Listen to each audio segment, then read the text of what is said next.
Hello, and welcome to Wehry Dads. I'm your host, Pete Wehry, with my co-host, Dad, Pete Wehry. And today we're going to talk about retiring and aging well, change, and the change that comes along with that. Like, we're talking about different stages of life, the major changes. But first, a word from our sponsors. Yeah, the sponsor today is the Pilot Precise V5 pen. It's a fine pen, and when I say that, it actually writes in a fine point manner, and it's also a fine pen. And I have actually the V5, V7, and V10. It sounds like I have an engine in these, but that would be a V8. That's all I know. I don't know anything about cars, but I just wish they would sponsor us.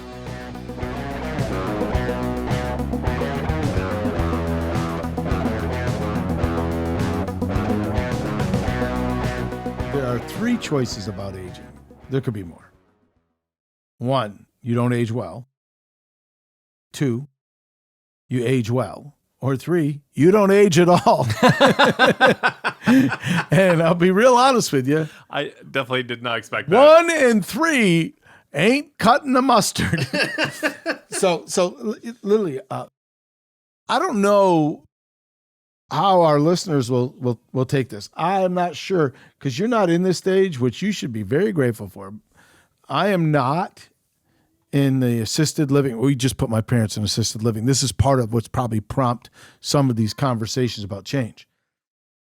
But and my mom has dementia. It's really been a challenge for her, and also for my dad. They're in a place now, an assisted living, that has all these activities and so on and so forth. And my mom does some of them, but my dad would probably like to do more. And all I can think of is, and I love my parents, okay, but they've been sedentary probably for the last 5 years. Okay, Dad's had some heart issues. Mom has never been one to get out and do a little or a lot, enough walking. And I am sitting there going, okay, I see this coming. Yeah. And I am always challenged with my weight. So I'm like, man, I'm going to walk. I'm going to keep walking. Yep. I do a gratitude journal so that, and I'm careful how I say this, folks. If I do get dementia, I hope I say only good things, like really grateful things. Like, these are things I'm grateful for. But the reality is, and PJ alluded it to in the last session, talking about empty nesting, that you prepare for this. If you're in the stage, if you're listening right now and you're in your 50s or your 60s, let me encourage you. And say you're in your 70s, move. It's like, this is why when someone breaks their hip in their 70s, so forth, the statistics are in less than a year. Right. Because without that movement, you don't have good circulation, and then there's so many other issues. I'm not a doctor, folks. I actually had an interview with a doctor who specialized in brain health, there especially you go, for folks. aging. No, talks. But it's actually just goes along with what you said. Brain health ultimately comes down to just good health, because the brain benefits from good circulation and good nutrition. Those are the two biggest things. And you know what that also solves? Pretty much everything. Diet and exercise. And we don't like to hear that, because it's the same old. Same old. And I've been mocked for this before, but I do think this is a big deal, that when we say diet, we're not talking about a highly specialized, like, oh, I have to follow this strict. It literally is about lifestyle and about just eating more at home, cooking from scratch, eating good ingredients. What aisles do you go to? If you go to the produce section, you never knew this was coming, folks. This is a real focal point for PJ, and it's a big deal for me. Yeah. No, but keep going on it, because I think people need to hear it. Well, I think that's just, as we talk about aging well, it's really hard. And I saw this with Grandpa. It's really hard. Like, the older you get, the more, like, we're like, what's the difference between 50 and 60? It's like, well, it's 10 years of habits. So I'm 33, and I think about the habits I've had for 10 years, and it feels like forever. When you talk about, if I keep going with these habits, I've been doing the same habit for 40 years. I love Grandpa, and he knows the answer to this, but he has made his choice, and I remember I was cooking meals for him, and he was like, "Yeah, I'm not very hungry. I already ate something." And I looked over, and it was an entire box of Oreos. You just told on your grandfather. He just ate a whole box of Oreos At the for age lunch. of? Like 88. Okay, so this is the conversation I would say. What a way to go. I hope it was double stuff. I know. If you're going to go, folks, there's two things about eating Oreos. And I remember, one, they can't be really that good for you. And two, they're a dental hygienist's nightmare. Yeah.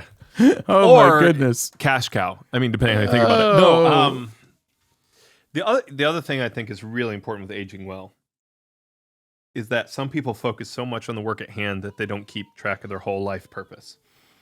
And on this, I know that you've seen probably the most important thing. And I was just talking to a neighbor of mine whose grandpa does all the things you shouldn't, but he likes living. And so keeping joy and keeping purpose in your life. I think if you keep those two things, it covers up and if you lack purpose, but you have the right diet and exercise, you're just not going to want to get up, and your body knows that.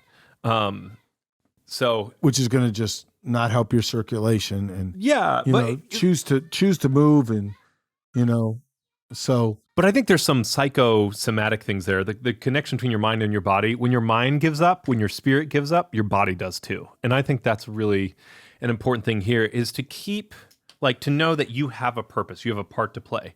Even if you're convalescent in your bed, the stories I've heard of prayer warriors, people who call people, Right. They write things down, they talk to people, and they are a light in their community from their hospital bed. But there is always something you can do, always, right? And so whether that's just taking, and he's not in this stage, but it's the kind of thing that an 80-year-old can do. One of the cool things about retiring and then into this aging process is that hopefully you have set yourself up where you are able to choose what you want to do with your time. And that's the first goal, is to plan well so that you can choose what you want to do with your time. And maybe even get to choose what you do with your money. But that's, at the very least, that you are able to choose what you do with your time. And I was just looking at the other day that our assistant pastor, who is not in this stage by any means, but he, on a Saturday morning, just took time off. Yeah. And he fished with my boys. And it made a huge impact on them. Yeah. And I just think about that. I'm like, that's something an 80-year-old person can do. No. That's something a 90-year-old. Well, I saw Granddaddy, and Granddaddy kept going until he was 95. Yep. Part of that was the way he ate. Yep. Part of that was that he got out every day and he gardened, and he was good at it. Yep. And we all benefited from that garden. I did not benefit as much as I should have because as a kid, I didn't get it. But when I look back now, You probably I took it for benefited granted. more than you know because we were always eating that. So what you're really saying is when you get older, this doesn't mean the end. And I Right. think that's huge. And as you prepare yourself for the end, folks, think of ways you're going to be able to invest in the kingdom, invest in others, which is obviously part of the kingdom, and find ways even then to serve. Okay? So I am not at that stage, but PJ just asked me to do something today that will probably be as much fun as anything I do with my grandsons, and that's to teach them a wisdom class. And by the way, folks, I would hope at the age of 60 I have something to invest in those young men. There's a reason about. I asked you. Yeah. Yeah. So, but I want to say this. And I've said this to men and over and over. I would say it to ladies. When you get to the place of, and I think your watermark of retirement, then as you're starting to age and potentially assisted living, right? Whatever that time is, right? Say, Watershed moment, I think. what I say, watermark? Watermark. Yeah, watershed. I don't know. Okay. There's all right. I'm tracking that important. is that Yep. time and whatever it is this, man, you have prepared yourself to invest in the next generation, and that you've built relationships during this time that will allow you then to invest in them because they're going to have a relationship with you, and this is all, and it could be some of the best times of your life because it's, we've done this. We've had I think a Charlie Kramer on here, and he's in his 80s, and I had a friend say, I was on a podcast the other day, Pete, you were spewing gold, and I don't know if that was true. Charlie was spewing platinum. right? He'd move past. And others out there that are at this stage where I will ask them a lot of questions because they're going to have answers. And this is a great time for you to prepare to invest that way. Yeah, it's something I talk to, and so we look at like First John. It talks about relationships with like the child, the father, and so on and so forth. Well, I was going to go to First John 1, where it talks about if you have fellowship with me, you have fellowship with Jesus, and so you have fellowship with the Father. And so now John is dead, but I have fellowship with him through the word. Body of it's really good. through the Word and through the body of Christ. That's better than what I was thinking. I was going to say, but through the body of Christ too. And what's crazy is he's dead. Yep. I have fellowship with him. Yep. And I was talking to, and I think this is kind of, guys, we've talked to the different stages of life. I was talking to Matt the other day. He was talking about loving God and loving others. Your assistant pastor, Matt. Yes. Go. Yeah. And I was like, one thing that we don't often talk about, especially in the Western side, when we talk about loving others, we don't talk about loving the dead and loving the unborn, the yet to be born, because we are creating a legacy, whether you're going to have children. So for me, might still have children in the future. We might adopt or something like we've talked about that. So there are those, but even more, I know that the legacy I'm leaving to Finn and Søren is one they're going to give to their kids or to whoever they mentor.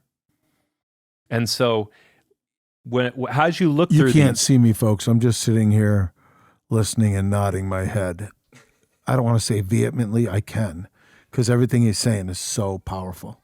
But as you're planning and as you're thinking about like, oh, what am I going to do when I'm 70 and 90, you play shuffleboard and you drink, and that's literally like the way some people live their retirements for 20 years. I'm now shaking my head. No. But see yourself as part of this ongoing chain of community. And then it all starts to make more sense. It all gets put in its proper place. So it's really interesting you say it, because I hope you all understand there's nothing wrong with a bunch of men getting together and playing bocce ball or shuffleboard and, having a drink. One of the things about the Dominican, man, they'll sit there and play. I like shuffleboard. Let me. What's the game? Dominoes, man. Yeah. But it's really about the community and the communication and stuff. But PJ's taking it a step further. You ought to be doing something to invest in the next to build a legacy. And as we get done, as we talking about change and so forth, all of this should be preparing you to invest in others, disciple, and no matter what age you're at. Now, obviously, when you're in your teens, it's a little different. Although I think a teenager can invest in a younger person. Yeah. It's all about that relationship. And that's what I was going to say in 1 John, where it talked about a child, the father, and then, so on and so forth. Finn invests in Søren. I see it happen. All the time. You invested in your brother. Like this is literally the responsibility and the opportunity and the blessing we get. So, hey, we're talking about something that sometimes people fear, something they don't want, and that's aging. But we're talking about aging well, and I'm not afraid of getting. I'm already old. Getting older. I just want to be ready for it. So, any other thoughts on that? Yeah, I think addressing the fear of it, we would be remiss if we didn't talk about that. And what are we talking about? People aren't afraid of getting older; they're afraid of dying. You mentioned that they're afraid of dying. And at the end of the day, it's not bad to be afraid of that, but you have to learn to deal with and control that fear, because I don't know if you guys know this. Everybody dies. You live and you die. Yep. Okay, so it's really interesting you're saying this. And folks, I don't mean to be Dr. Controversy here, but this is what I said when everything was coming out with COVID. I was extremely aware of both sides, and I was gracious and kind and followed through with whatever mandates we had and so forth. But I hope this comes not across as arrogant. I was not afraid if I got COVID. I am not looking for ways to die, but I am gonna die, and I am not fearful of dying. Right. And I would say this, one of the reasons I think I can say that is because God did a work in my life, and I have confidence in Christ, and I know who I am. I'm his child. But also, I feel like I've been blessed, and I've lived pretty well. And your mom and I feel like, and so I have no idea what will happen when I pass away. I don't know if anybody will come or no one will come, but here's, or anyone will, but I will say this. I hope that somebody will say he cared about me. And so I want to live well so that I can finish well. Good? That's a great ending. Well, there we go, Well, folks. Maybe kind of a bad pun, not intentional. Okay, yeah. It's the end. It's the end What a of the great world as we know it. Okay. Hey, thank you for listening to Wehry Dads podcast. It's all about manhood, mentoring, and maturity. It is a Candid, a CG production. I don't know if I've ever done this, but Candid Goat does some great things, folks. You ought to look into that too. If you want a website or if you want to look into doing your own podcast, they do a great job. Sponsor. Hey, no, I'm just telling you. I watch my son. I see the work that they do. They're killing it. If you want to do a podcast and you've listened to this, you ought to say, man, PJ, now there's a charge, but c'est la vie. All right. Hey, you're not saying it. I am. Yeah. No, I don't think say love. Yeah, that's good. Such is life. Such is life. This is life. Yeah. C'est la vie. This is life. Appreciate you. Life has cost. Yeah, and life has costs, whether you're young or old. And as PJ said, the end, we're all dead. All right. Appreciate y'all. Have a good day. Love you. Dad. See you.